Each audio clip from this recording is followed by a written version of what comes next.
નમસ્કાર મિત્રો, આપણી યુટ્યુબ ચેનલમાં આપ સર્વ દર્શક મિત્રોનું હાર્દિક સ્વાગત છે. દોસ્તો, આજે ચર્ચા કરવાની છે ઘઉંના પાકની અંદર બીજી વખત યુરિયા ક્યારે આપવું જોઈએ, જેથી કરીને આપણને ખૂબ સારું ઉત્પાદન મળી શકે, આપણે યુરિયાનો ખૂબ સારો લાભ લઈ શકીએ.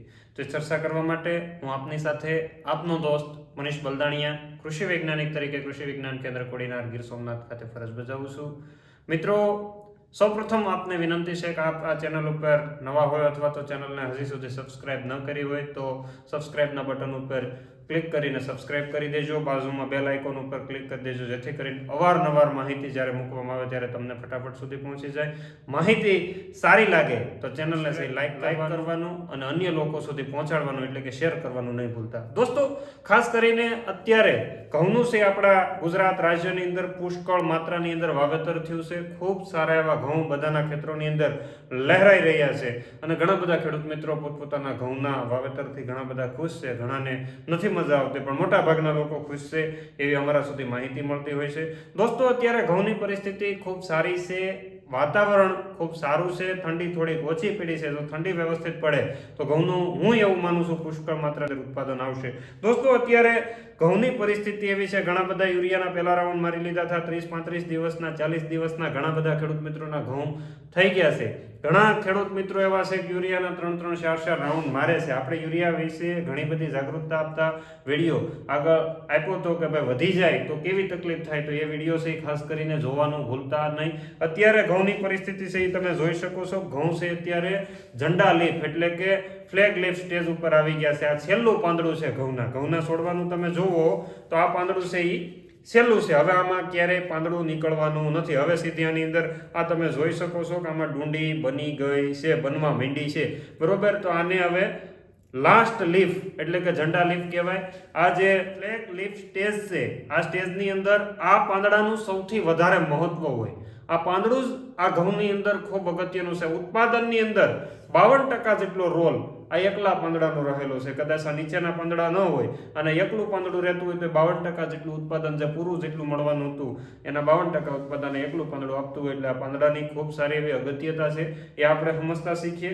અત્યારે ઘણી બધી ખેતરોની અંદર, ઘણા બધા ખેતરોની અંદર જોઈએ તો ખૂબ સારું આવી પરિસ્થિતિ, એટલે આ ગાભા પોટાની અવસ્થા આવી ગઈ કહેવાય. આવી પરિસ્થિતિમાં હવે યુરિયા કેટલી વખત આપવું જોઈએ અને ક્યારે આપવું જોઈએ એની ખાસ ચર્ચા કરવાની છે. દોસ્તો, સમય કયો છે યુરિયા આપવા માટેનો બેસ્ટ સમયની વાત કરીએ તો યુરિયા આપવા માટે છે એ તમારા ઘઉંથી 40 દિવસથી લઈ અને 45 દિવસના સમયગાળા હોય ત્યારે આપણે એને યુરિયા આપી દેવું જોઈએ. 40 થી 45 દિવસનો સમયગાળો. કેમ આ સમયગાળાની અંદર આની પહેલા આપ્યું હોય તો યુરિયા એટલું બધું જે સમયે જરૂરી હતું એ સમયે મહત્વનું સાબિત નથી થતું, કારણ કે આ પરિસ્થિતિએ આમાં ગાભા પોટાની પરિસ્થિતિ આવી ગઈ. આની અંદર છે ડુંડી બનવાની શરૂ થઈ ગઈ, ડુંડી બનતી અવસ્થાએ, અને બીજું આનું જોઈનિંગ સ્ટેજ શરૂ થાય. જોજો, અત્યાર સુધી તમે ઘઉંના છોડવા લાવશો ને તો એમાં ક્યાંય આવી ગાંઠ નહીં પડતી હોય. અહીંયા જે ગાંઠો પડી છે, આ જે ગાંઠો પડે છે એ ગાંઠ છે એમાં નહીં પડતી હોય. અહીંયા છે ખાસ કરીને જેમાં ડુંડી બને છે અહીં ગાંઠો પડવા માંડી છે. આ ગાંઠો છે તો આ બે વચ્ચેનું જોઈન્ટ બનવા માંડ્યા. આપણે જેને સાંધો કહી શકાય એવો આ છોડવો હોય તો આ છોડવાની વચ્ચે આવી અહીંયા ગાંઠું પડે, બરાબર. આપણે આને કાતળી તરીકે ઓળખીએ, કાતળી, બરોબર ને આને ગાંઠ તરીકે ઓળખીએ, બરાબર. તો આ ગાંઠું અને કાતળીએ સડવાના થાય ત્યારે નાઇટ્રોજનની સૌથી વધારે જરૂરિયાત હોય એ સમયે યુરિયા આપવું જોઈએ. બીજું, ડુંડી બનતી વખતે, ડુંડી જો તમારે લાંબી અને ભરાવદાર જોતી હોય, કારણ કે ડુંડી જ્યારે બનતી હોય ત્યારે નાઇટ્રોજનની ખૂબ આવશ્યકતા રહેલી હોય, કારણ કે અંદર ગાભે આવ્યા એને જ કહેવાય કે અંદર ડુંડી બને છે. ડુંડી માટે નાઇટ્રોજન ખૂબ અગત્યનું છે, બરાબર. એટલે નાઇટ્રોજનને 40 થી 45 દિવસે આપણે આપવું પડે. એટલે ખાસ તમારે આનું મહત્વ એવું રહેલું છે. ઘણા અહીંયા હું કર્યું છું, 20 દિવસે યુરિયા આપી દીધું છું, હવે 35 દિવસે આપી દીધું કે હવે પૂરું, હવે યુરિયા ન નખાય, એટલે જ તમને પૂરતું ઉત્પાદન નથી મળતું. ઘણા 3 વખત આપશે, કારણ કે હવે 3 વખત યુરિયા આપશો એટલે છોડવો છે નબળો પડે અને પાતળો પડે એટલે છોડવો ઢળી પડવાની શક્યતા અને છોડવો નબળો પડી જાય એટલે ઉત્પાદન ઘટવાની શક્યતા વધી જાય. એટલે પહેલું યુરિયા આપણે 30 થી 35 દિવસના સમયગાળે એટલે 30 દિવસે આપ્યું હતું, બીજું યુરિયા 40 થી 45 દિવસના સમયગાળે આપવાનું છે. મહત્વનું એટલા માટે છે કે એમાં ગાંઠો બને છે અને ગાભે પોટે આવવાના છે, એટલે ડુંડી માટે નાઇટ્રોજનની અતિ આવશ્યકતા છે. બીજું છે કાળજી કેવી રાખવી. બરાબર, કાળજી એટલા માટે અહીંયા લખી છે કે તમારે ખાસ અગત્યની વાત છે, ડુંડી બહાર નીકળી જાય. ઘઉંના છોડવામાં આ છોડવો છે, અહીંથી ડુંડી આમ બહાર નીકળી ગઈ પછી તમે યુરિયા આપી શકો નહીં. પછી એને દાણો બનવા માટે ફોસ્ફરસની જરૂરિયાત હોય, તમે યુરિયા આપી શકો નહીં. એટલા માટે આ સ્ટેજ તમારા માટે યુરિયા આપવા માટે બેસ્ટ છે. આનાથી વધારે આગળ જાય એટલે યુરિયા આપી શકાય નહીં. એ તમારા માટે ખૂબ અગત્યનું છે, એટલે ધ્યાન રાખજો. આ કાળજી રાખવાની છે. આ ડુંડી નીકળી ગયા પછી તમારે યુરિયા આપવાનું નથી. બીજી કાળજી એવી રાખવાની છે કે આકાશની અંદર જોઈ લેવાનું છે, વાદળ છેડ્યા છે, વાદળછાયું વાતાવરણ થાય છે, વરસાદ આવવાની કે માવઠું પડવાની શક્યતા છે, તો યુરિયા આપવાનું નથી. યાદ રાખજો. એટલે કાળજી તમારા માટે ખાસ, વાદળછાયું વાતાવરણ એ ખૂબ અગત્યનું છે, અને ડુંડી બહાર આવી કે નહીં એ ખૂબ અગત્યનું છે. બે ખાસ તમારે ધ્યાન રાખવાનું છે. હવે ત્રીજી વસ્તુ કઈ કે ભાઈ યુરિયા કેટલું નાખવું જોઈએ. પહેલા ડોઝની અંદર આપણે મન ફાળે એટલું નાખ્યું હતું. ઘણાએ 25 કિલો આપણે મોટા વીઘાની અંદર ભલામણ કરી હતી, ઘણાને 20 કિલોની ભલામણ. તમારી જમીનના આધારે પહેલો મુદ્દો યુરિયા કેટલું નાખવું, તમારી જમીન કેવા પ્રકારની છે.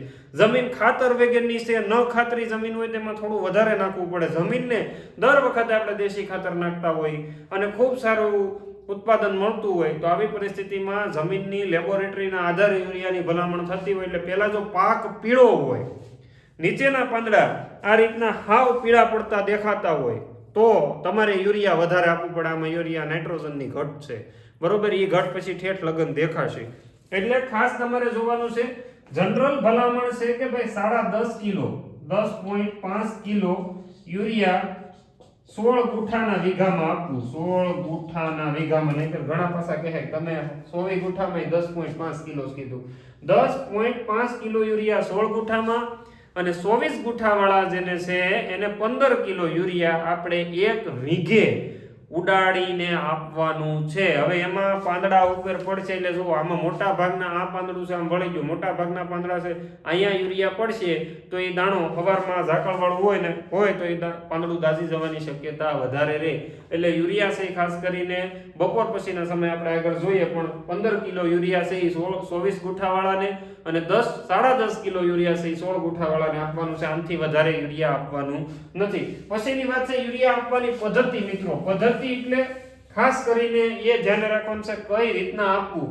યુરિયાને પાણી પહેલા આપવું કે પાણી પછી આપવું. એટલે આગળના વિડીયોની અંદર આપણે ચર્ચા કરી હતી, એ જરા જોઈ લેજો. યુરિયાને પાણી પહેલા આપવું કે પાણી પછી આપવું એ અગત્યનું છે. યુરિયા છે જો તમારી જમીન હળવી હોય, ગોરાડું હોય અને રેતાળ પ્રકારની હોય તો તમારે પાણી પહેલા યુરિયા આપી દેવું. કારણ કે એમાં પાણી બહુ પકડતું નથી, પાણી બહુ ઊંડે સુધી વયું જાય પણ પકડાતું નથી, અને ફટાફટ ટૂંકા ક્યારા હોય, હળવી જમીન હોય, રેતાળ જમીન હોય, ગોરાડું જમીન હોય તો પાણી પહેલા આપી દેવું. બરોબર. જો તમારી જમીન કાળી હોય, મધ્યમ કાળી હોય તો તમારે યુરિયા છે પાણી પછી બરાબર આપવાનું છે. 2 થી 3 દિવસનો સમયગાળો, જ્યારે ખેતરની અંદર હલાય એવી પરિસ્થિતિ, વરાપ આવે એવી પરિસ્થિતિ થાય ત્યારે આપવાનું છે. આપણે આગલા વિડીયોની અંદર એમ કીધું હતું 2-3 કલાક પછી પણ આપી શકાય. એ કેમાં? હળવી ગોરાડું ને રેતાળ જમીનની અંદર. જે જમીન બનાસકાંઠાની છે જ્યાં વરસાદ કદાચ ધોધમાર વરસે અને 2 કલાક પછી તમારે ખેતરમાં જવું હોય તો એ લોકો એમ કે અમે જઈ શકીએ છીએ. એના માટે હતું કે ભાઈ તમે 2 કલાક પછી યુરિયા આપી શકો. તો ઘણા એવું કીધું કે 2 કલાક પછી ન હાલી શકાય, આપણી કાળી જમીનની અંદર 2-3 દિવસ પછી હાલી શકાય, એની હું તમને ખાતરી આપું છું. બરાબર. એટલે ખાસ યુરિયા આપવાની પદ્ધતિમાં જમીનના પ્રતને ધ્યાને લેજો. બીજું આપવાની રીત એવી છે કે તમારે પાણી ભેગું આપવાનું નથી. ગમે એટલા ઘેઘોર ઘઉં આપણે થઈ ગયા હોય પણ યુરિયા બપોર પછી જ્યારે તડકો નીકળી જાય, ભેજ ઉડી જાય, ઝાકળ ઉડી જાય ત્યારે આપણે આપવાનું છે. યુરિયા સાથે જો ઘઉં આછા પીળા પડતા હોય તો સલ્ફર મિક્સ કરવાનું છે, સલ્ફર પાવડર મિક્સ કરી 4 કિલો પ્રતિ એકરના માપથી એટલે 1 વીઘે 1.5 કિલો જેટલું આવે, 1.5 કિલો જેટલું સલ્ફર તમે યુરિયા સાથે મિક્સ કરશો તો રિઝલ્ટ યુરિયાનું સારું મળશે અને સલ્ફરનું સારું મળશે. અને ઝીંક જેને આપવાનું બાકી રહી ગયું હોય તો એ ઝીંક સાથે આપશો તો પાંદડા દાઝવાની શક્યતા ઘણી બધી વધારે છે, એટલે એ કાળજી તમારે રાખવાની છે. એટલે યુરિયા આપવાની પદ્ધતિની અંદર સલ્ફર સાથે યુરિયાને મિક્સ કરીને ઉડાડી દેવું બપોર પછીના સમયગાળે સૌથી વધારે હિતાવહ છે, એટલે એ ખાસ કાળજી રાખવી. જો યુરિયા વધી ગયું તો શું થાય? હવે આપણે 10.5 કિલો કીધું અને 15 20 25 કિલો ઝીંકી દીધું તો શું થાય? તો આ છોડવા છે એ નબળા પડી જાય, આમાં વેજીટેટિવ ગ્રોથની જે વધવા માંડે અને રિપ્રોડક્ટિવ ગ્રોથ છે એ ઘટવા માંડે, ડુંડી છે એ નબળી નીકળે, છોડવો નબળો પડે એટલે છોડવો ભાંગવાની શક્યતા વધી જાય, છોડવો હેઠો પડવાની શક્યતા વધી જાય. આવી ઘણી બધી પરિસ્થિતિનું નિર્માણ થાય જો યુરિયા વધી જાય તો. ઉત્પાદન આપણને પૂરતું મળતું નથી, એટલે ખાસ ને ઘઉં મોટા પાકે એ વાત અલગ રહી જાય. એટલે ખાસ અગત્યનું છે પિયત પછી યુરિયા આપવાનું છે. અને બીજા નંબરે યુરિયા ખાતર આપ્યા પછી ને ડુંડી નીકળતી અવસ્થાએ પાણી વધારે સુવિધામાં હોય તો એટલું બધું અતિશય આપી પણ નથી દેવાનું, એમ હામી ખેંચ પણ પડવા દેવાની નથી, કારણ કે ઝંડા અવસ્થાએ પાણીની પણ સૌથી વધારે જરૂરિયાત છોડને રહેતી હોય. એટલે આ એનું સહેલું પાંદડું નીકળેલું છે ને આ સમયે આની અંદર તમને ખોલીને બતાવીએ તો આની અંદર છે હવે ડુંડી બનવાની શરૂ થઈ ગઈ. તમે જોઈ શકો છો કે આ ડુંડી છે